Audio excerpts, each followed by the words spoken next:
The trailer for The Nun 2 was just released, so let's talk about some disturbing paranormal things that have happened on set of James Wan's films.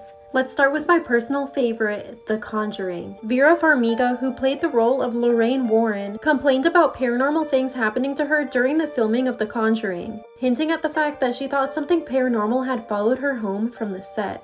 She would hear noises throughout her home and even noticed scratches popping up on her body out of thin air. And she even had photos to back it up. Joey King, who played one of the daughters in The Conjuring, started getting a mysterious illness during filming. She told Howard Stern that during filming she started getting bruises popping up all over her body. The bruises were appearing in the weirdest places that the makeup team thought that she was stealing their makeup and putting these bruises on herself as a practical joke. But when they took makeup and tried to wipe the bruises off, they didn't come off. Joey ended up going to the hospital and finding out that she had a rare blood condition where she was losing red platelets. Her health continued to deteriorate during filming, but once filming ended and she went back home, her health went back to normal and she no longer suffered from this rare blood problem. The set of Insidious was also rumored to be cursed. Patrick Wilson complained of experiencing paranormal phenomena while filming Insidious, and while they were filming at an abandoned hospital called Linda Vista, several members of the cast and crew reported hearing noises coming from rooms that nobody was in.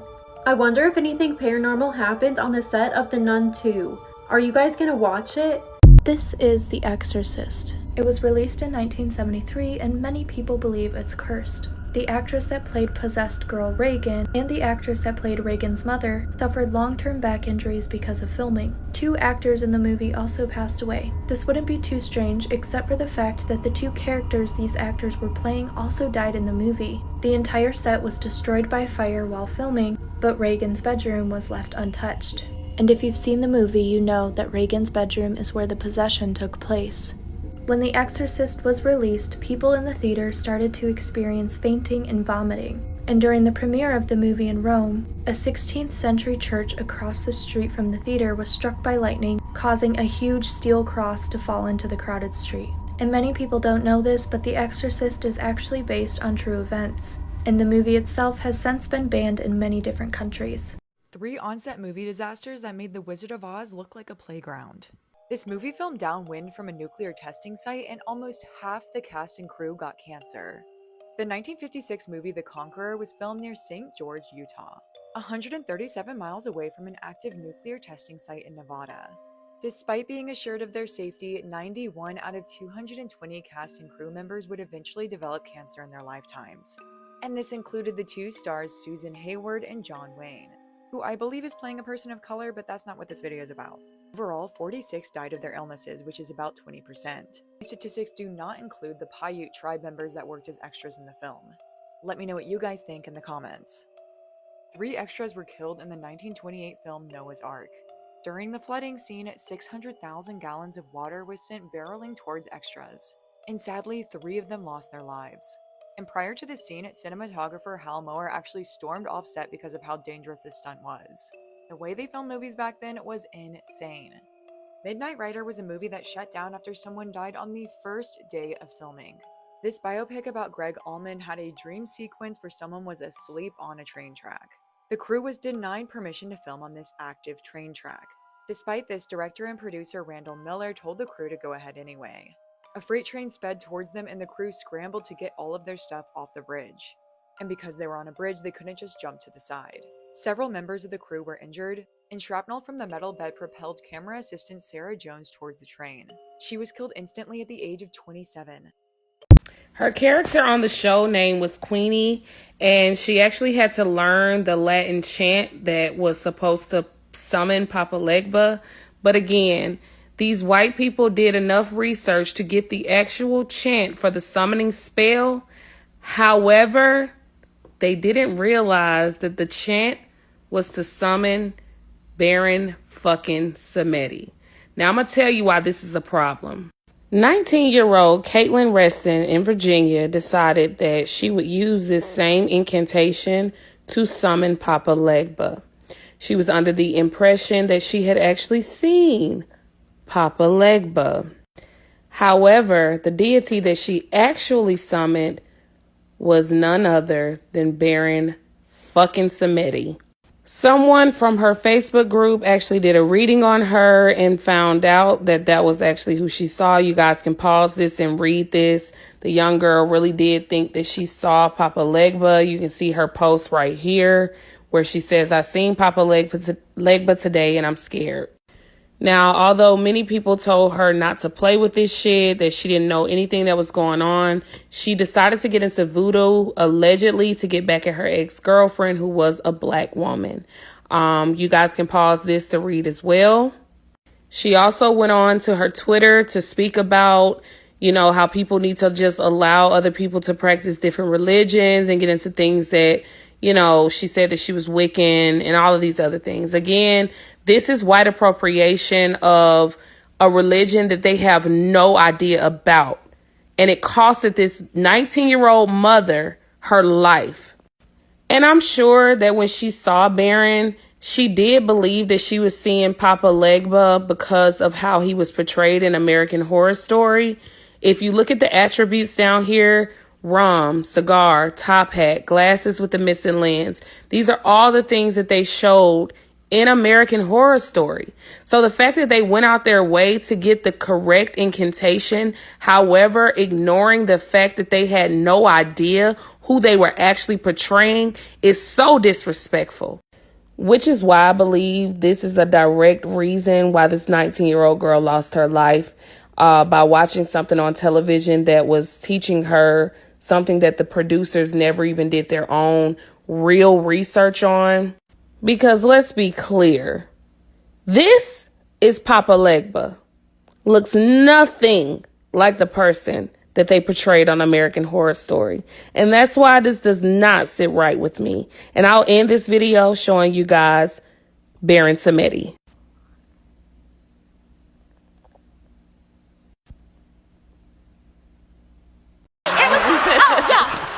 She's not here. Screw you, Emma. So Emma's like, and I'm like, I won't do it. I won't do it. I won't do it. My lip. And Emma's like, oh, you're afraid of Papa Legba? I'm like, it's real, bitch. So anyway, mind you, the first time it happened, I called Sarah, and Sarah believes me immediately. Sarah's like, do you want to come to my house right now? I will hold you like a baby. And I was like, I've got it. So we all have to say these words. I refuse to say it. Then I feel bad. I'm like, fine, I'm going to say it. And I start feeling a finger here. I don't say anything to anyone because everybody already thinks I'm crazy. The finger moves down, down, down. All of a sudden, what happened, ladies? My top lip. The other lip, 5 times bigger. They have to rush me. They have to rush a medic in again. And the only thing that was the same was those goddamn Papa Legba words. Do not do this at home, you guys. Quick circle back from the other day. You didn't say the Poltergeist film was cursed. My young Padawan. Yeah. Oh, hella cursed. There's no way. Let me see. Real skeletons, and then 4 actors died. And more to it, too. Gonna need the details. Let's open this can of worms. The Mom by Jo Beth Williams. There's a scene where she's in a pool and skeletons start floating up. Real skeletons. There's no way. Interestingly, back then, real skeletons were cheaper to get than making prop skeletons. Glad you can't get those for Halloween props, right? Wait a minute. Okay, but the curse? Every day after set, Jo Beth Williams would say when she got home, her photos were crooked, even after adjusting the day before. Slanted house? Older daughter, played by Dominic Dunn. Murdered by her ex-boyfriend at 22. Okay. We get Heather O'Rourke, girl that played Carol, died at 12 years old before Poltergeist 3 was released. 2 is? Weird one too, because she was misdiagnosed with Crohn's, but it was actually an intestinal blockage. They didn't capture it, and then she died during surgery. It could be a common thing. 2 young actors shortly after filming. And 2 more. The preacher in Poltergeist 2, played by Julian Beck. Okay, all the films are cursed now. Died of stomach cancer right before that film came out. 3, okay. And the 4th, Native American shaman Will Sampson died of complications to a heart-lung transplant. I mean, it was like 1986, okay? Healthcare wasn't what it is now. He was also a real-life shaman and was so convinced the set was cursed, he performed a real-life exorcism. Okay. And this 5th one doesn't technically count, but Richard Lawson, the parapsychologist in the first one, got in a plane crash. 27 people died. He was randomly moved up to first class and somehow survived. Like, he was meant to die. People do die every day. It could be a lot of coincidences. Okay, clown doll attack. Yeah, attack in the movie. There's a scene where it starts choking a child. It malfunctioned on set, was actually choking the kid, and they didn't realize until the kid was turning blue. That's rough. What point did they realize something was wrong with these films? They did hire another real shaman for Poltergeist 3. Doesn't seem like that worked because Heather O'Rourke died right before Poltergeist 3. And the kicker is Poltergeist isn't really about ghosts, but about spirits getting angry about their burial site being disturbed, i.e. skeletons. Yeah, those real skeletons. Wild one. Positive side, at least no one just disappeared. Yeah, not like Stop. the Blair Witch Project. Horror movie roles that really f***ed up the actors' minds. It's a known fact that certain horror movies literally put the actors and the directors through hell. So as an appreciation for the art they give us, let's talk about the bullshit they went through on set. Starting with Jennifer Carpenter's role in The Exorcism of Emily Rose. She said that during and after production of the movie, she started experiencing a lot of real-life paranormal occurrences. The most common occurrence was that her radio kept turning on in the middle of the night by itself. And the song that she heard the most on the radio was Alive by Pearl Jam. I have no clue why the ghost chose that song, but hey, neither here nor there. My girl Jane Levy, who played the amazing Mia in Evil Dead 2013, well, baby girl went through so much hell filming this movie that she almost quit acting as a whole. And while the demonic activity that she had to do on set was kind of a factor, the main factor was the harsh environment that they had on set. Everything you seen in that movie, the mud, the rain, the forest with the sticks and the stems and all that shit in the woods, yeah, all of that was real. The actors reported going home with splinters, cuts, bruises, bumps, everything. And if you seen Evil Dead 2013, then you know that almost everything in that movie was 100% practical effect. The scene when she got buried alive in that bag, yeah, that was real. The reason why The Strangers from 2008 is so effective is because Liv Tyler, one of the main actors, said that she was genuinely terrified every time she went on set, because according to her and some of the other actors, majority of that movie was improvised. A lot of time they ain't tell the actors what the killers were gonna do. They didn't know where they was gonna pop up, anything. Basically, they were told to just act natural. I ain't gonna lie, you can't do that to me, because somebody would have fucked around and got shot on set. Just saying. Jo Beth Williams from Poltergeist went through literal hell. She said every single time she came home from filming on set, all of the pictures in her house were crooked, sometimes even falling off the walls. And the most fucked up part about this story is that she didn't even know those skeletons in that pool scene were real until after the movie came out. She said she felt chills all day for no reason, felt like there was an entity just stalking her. Yeah, if you know anything about the Poltergeist set, that set was cursed to all be damned. I could do a whole video about how cursed that set was. If you want that, just holla at your boy, you feel me? And lastly, Miss Vera Farmiga, who played in the Conjuring series, said that there was an entity who followed her everywhere she went ever since she filmed that movie. She said it would follow her home every night from set. She even stated one time she opened her laptop and there were 3 distinct markings across the screen. Not just that, but they kind of looked like claw marks. She even reported it to somebody and they came back and told her that it looked like the mark of the beast. Yeah, The Conjuring, another movie that had a lot of creepy things going on, especially that first one. Like I said, if you want me to discuss some cursed sets, we can do that for sure. If you enjoyed this video and you want a part 2, just holler at me in the comments and let me know, because I could probably do another one of these. And like I always say, man, y'all stay spooky. The movie Poltergeist is cursed. At least that's what people think. And after reading about the strange deaths and circumstances surrounding this curse, I believe in it too. So if you don't know the movie Poltergeist, it was released in 1982. It was a groundbreaking horror film that genuinely is really scary and still holds up today. It follows a family that moves into a haunted home and their daughter is eventually abducted by the spirits and taken into the spirit world. But it's when you start reading about the curse when the film Poltergeist becomes a lot scarier. This is actress Heather O'Rourke, who played Carol in the film. She was like the focal point of the series. She's the kid that gets abducted by the ghosts, and the whole movie really focuses around her. But sadly, only a few years after the film was completed and released, she was misdiagnosed with Crohn's disease. A year later, she fell ill again, and they attributed what was happening to her to the flu. But a day later, she collapsed and went into cardiac arrest. She was airlifted to a children's hospital, but sadly, she died shortly afterwards, completely unexpectedly. Then there's the death of Dominic Dunn, who played the older sister in the original Poltergeist. In 1982, the same year that Poltergeist was released, she separated from her longtime partner, and he didn't take it very well.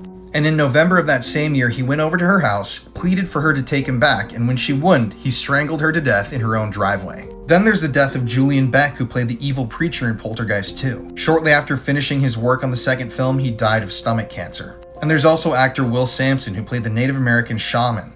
He died while undergoing a heart-lung transplant, which already has a slim survival rate, but it happened shortly after the film was released though, so it's still considered a part of the Poltergeist curse. Something else that should be considered is that the cast and crew felt like the set of the movie was haunted, and that actually led Will Sampson to perform an exorcism in the days following the film's completion. Yes, he actually exorcised the set because they felt like there were bad spirits, bad energy there, but why would they feel like that? Well, one of the things that people always cite about the film is one of the main things that people always bring up when talking about why this film may be cursed is the fact that they used real human skeletons in the production of the movie.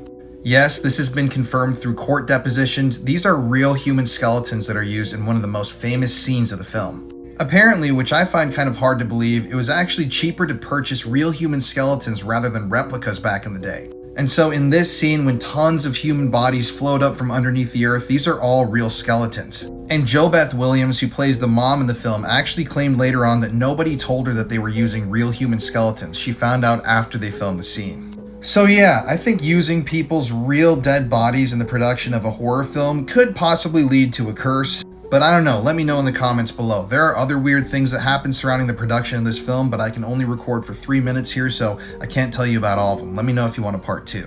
When talking about haunted movie sets, I simply cannot leave out the experience that director Corin Hardy had on the set of The Nun. They were actually shooting the movie in a real Romanian fortress. He said that everyone was super creeped out by it because it was super dark and the tunnels were pitch black and you could easily get lost in this place. They were shooting the scene in a 200-foot long corridor, and it was called the Corridor of Crosses. If you've seen The Nun, you know the scene. He had to be out of the shot, so he actually had to go and sit in a cell off to the side. Obviously, this means there was only one way in, and it was a pitch dark room. They had the monitors in this cell, and so when he walks in, he sees two guys sitting in the back and he speaks to them. He's like, hi. Then he just sits down to watch the monitors. He is under the impression that these two guys are sitting behind him watching the scene be shot with him. He said half an hour later, he finally got the shot and he turned to the two men to ask them, did you see that? And there was no one there. He says he was sure the whole time he felt them behind him watching with him. And remember, there was only one way in and out. So apparently there was real ghosts on set in this creepy fortress during The Nun. So that makes the movie even scarier to me. The Wizard of Oz was hell to film for everyone involved, especially the Wicked Witch. Margaret Hamilton was dyed green for months because of the toxic green paint. It contained high amounts of copper, which is horrible for the skin, but she received even more damage from a stunt. She suffered 2nd and 3rd degree burns from the scene where she escapes Munchkinland after her sister gets a house dropped on her. Immediately after she says her most famous line, I'll get you my pretty and your little dog too, she turns around and disappears in a cloud of smoke and fire. She was supposed to go down a trap door, but she wasn't lowered down in time, so she suffered 2nd degree burns to her face and 3rd degree burns to her hand. And what's worse is that green copper-based paint is toxic to skin, so her raw, burned body had to be wiped down with acetone, which I imagine hurt. After a few weeks of recovery, she returned to filming. And she said, quote, I won't sue because I know how this business works. I would never work again. But she made a condition that she wouldn't work with fireworks again. But then her stunt double got burned as well during the skywriting scene. This is because the stunt double was sitting on a pipe that was decorated to look like a broomstick and it exploded. She also struggled with her public image after the movie. I feel like now people are better at separating the actor from their work, but this was the 1930s, so a lot of people thought she was wicked in real life. Children were afraid of her, so she went on Mr. Rogers to show that it was all a costume. In reality, she loved kids and served on the Beverly Hills Board of Education and worked as a Sunday school teacher. And Margaret Hamilton passed of a heart attack in 1985 at the age of 82. If you want more dark secrets of old Hollywood, let me know in the comments and follow for more.